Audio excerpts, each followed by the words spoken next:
আসসালামু আলাইকুম। ব্রাকের উদ্যোগে কৃত্রিম প্রজনন সেবা প্রদানকারী কারিগরি দক্ষতা ও সেবার মান উন্নয়নমূলক প্রশিক্ষণ কিভাবে আরও উন্নত করা যায় এই জন্যে রাজশাহীতে বিভাগীয় সম্মেলন।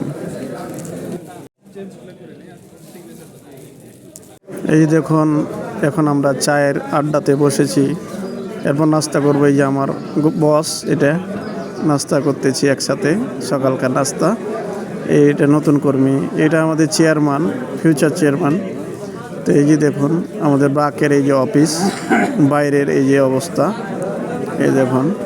তো এটা নতুন বিল্ডিং করা হয়েছে, প্রায় অনেক টাকা খরচ আর কি। তো আপনারা দোয়া করবেন ব্রাক প্রতিষ্ঠানটি যেন আরও উন্নত হতে পারে এবং কৃত্রিম প্রজননের সব থেকে সেরা আবারও যেন অর্জন হয়। এটি রেজিস্ট্রেশন বুলের একটি ছবি। তো এই যে দেখুন, এটি চার আড্ডা। এখন আমরা প্রবেশ করব।